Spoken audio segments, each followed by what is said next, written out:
Hello, welcome back for another video. Today I'm going to be introducing you to a brand new series, FPL Essentials.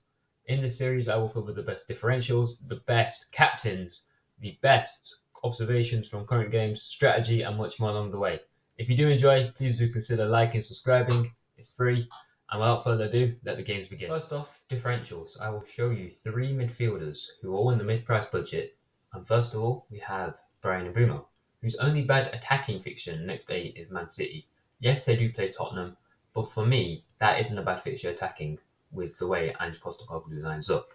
He's on penalties, which is a big plus. Should be on penalties this week, although if Ivan Toney stays, those penalties will be ripped right off him.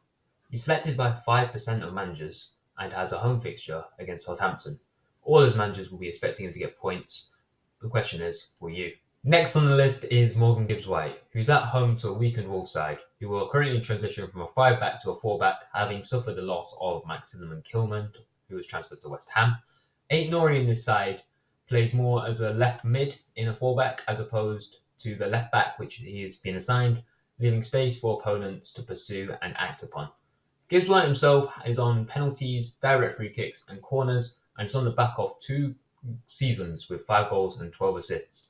He could be the perfect Nkunku replacement. Only question is, have you got the balls to do it? Last but definitely not least, we have Jarrod Bowen, who at 7.5 million is one of the few players in this game that you can say is fixture proof. Only owned by 6.3%, assuming that is because of the hard fixtures he had to start.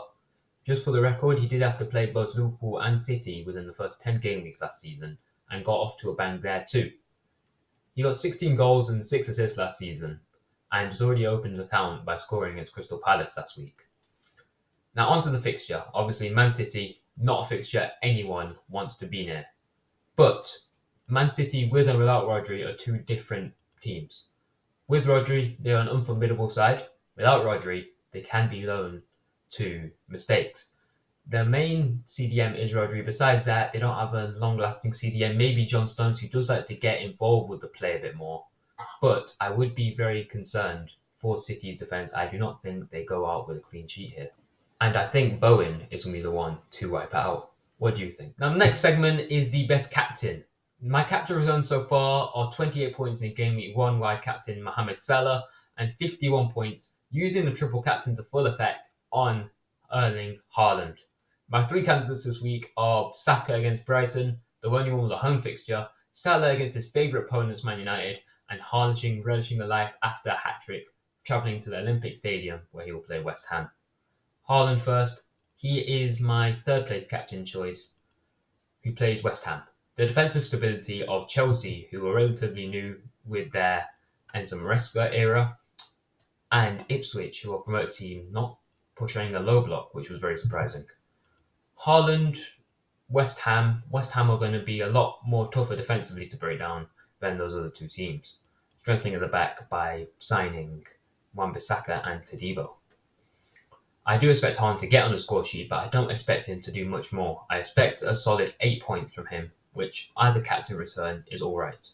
Second place, Bukayo Saka, the only one with a home fixture, who are playing Brighton. On the face of it, Brighton 3-0 against Everton and 2-1 against United. However, I don't think they've been defensively tested enough, and I think most of their resources will be used as defending in the game against Arsenal.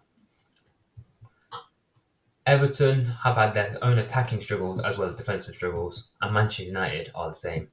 Will Saka do very well? Yes. I think he's at the face of what Arsenal does. He's playing a lot more centrally now, a lot more than what a lot of people expected for Salah. And I think there is a conversation to be had that says Saka can cover Salah. Saka will get on the score sheet in a 3-0 win, and I believe he will also rack up an assist, providing 14 points for those who are fortunate enough to have him captain. And last but not least, first place, Mohamed Salah, who, well, a mixed bag of points. You get all sorts of points when he plays United. He rarely blanks against them, except for when United play Liverpool away, which ended in 0-0 with Salah only getting 3 points. He is his best performing opponent, obviously, and he does always get on the score sheet more or less when they play at Old Trafford, no matter the result. I do expect the same again. I expect a very solid battering ram from Arne Slot's men, who are a lot better positioned than Ten Hag's men right now. I expect it to be a very bleak scoreline, probably 4-5-1, and I expect Salah to score 2, providing 16 points. These points totals are only estimates based on what I think on a basic eye test. These are my best captains. Do you have the guts to go differential? This week's strategy segment will focus on low blocks. Low blocks, for those who don't know, are a strategy used to prevent opponents from getting good quality chances, reducing the space between goalkeepers and defenders. It's commonly used creating a deep-lying compact defensive unit with the team focusing primarily on the defensive third of a pitch. A low block is commonly used by the 3 promoted teams, which last season were Luton, Sheffield United and Burnley. Only one of those teams, Burnley, didn't follow the trend. Burnley had to be different and play more attacking football, giving a go at whatever team they went for. It's a brave strategy, and ultimately we saw some of the impacts in Ipswich versus Man City. Although some of the differences were from the goalkeeper, there were definitely times where you could see Ipswich went for it, they get a goal, but they also conceded 4.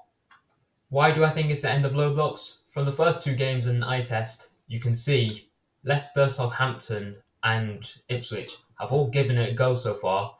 Ipswich playing against City and Liverpool giving it a go. We'll take more time to see Southampton and Leicester in other fixtures, see how they go for it, but Ipswich are definitely a fixture to target for FPL. Thank you all for watching. Don't forget to like, subscribe, and I'll see you next week for Essentials Game Week 4.